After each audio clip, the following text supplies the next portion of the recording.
La Cour de cassation, la plus haute juridiction française, vient de donner raison à M. Christian Tin, prisonnier politique kanak, emprisonné et exilé en France. Alors, bien évidemment qu'elle lui donne raison, hein. Il s'est retrouvé arrêté arbitrairement, emprisonné arbitrairement, et de surcroît exilé à 17 000 km en France.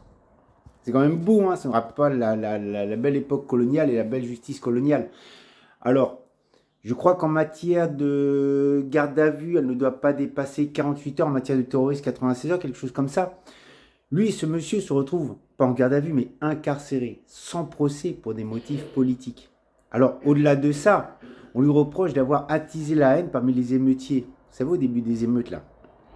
Alors que c'est parfaitement faux, puisqu'on l'a vu, on le sait, et tous les témoignages vont dans ce sens. Il faisait les tours des barrages pour demander aux militants de se calmer. On sait aussi parfaitement par des images, par des vidéos, que des miliciens aux ordres des politiques kanak, des politiques français kanak, hein, les Metzdorf et Backes, ont mis le feu, ont attisé la haine, ont tiré sur des kanaks. Pour eux, rien du tout.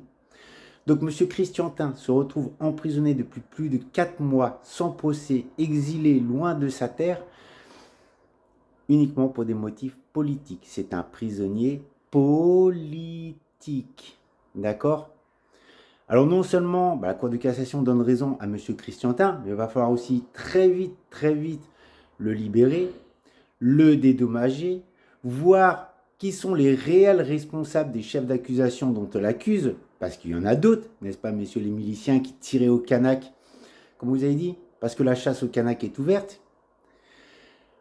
Et puis cette histoire, elle va aller sûrement beaucoup plus loin, parce que j'ai hâte que la Cour européenne se penche sur ce cas, qu'à l'ONU, on tape enfin du poing sur la table pour que la France respecte le droit international, et pas comme le dit M. Metzdorf, c'est la démocratie, tout le monde doit voter. Non.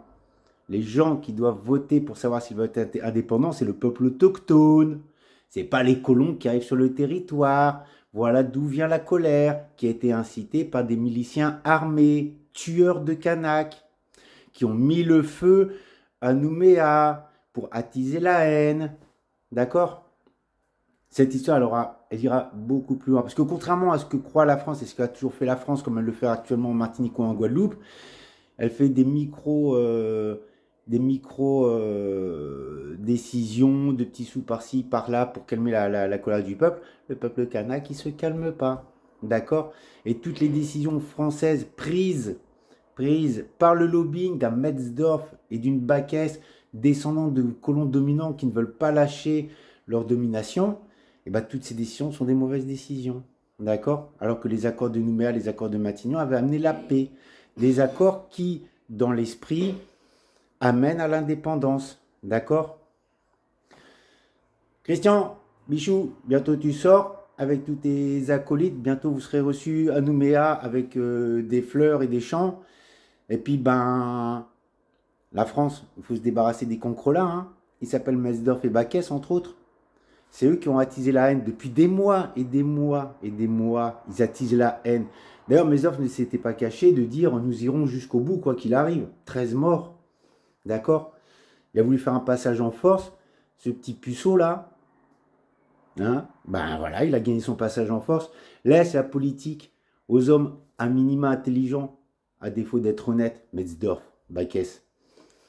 D'accord? Comme je te l'ai dit, Metzdorf, reviens sur ta terre. Ta terre, c'est la terre de France. C'est du travail ici. Moi, j'ai des contacts dans les DRH des usines ici pour te faire travailler si tu veux. Bisous bichou, bisous à tous tes acolytes qui sont enfermés. Et bientôt vous allez sortir. Bisous bisous.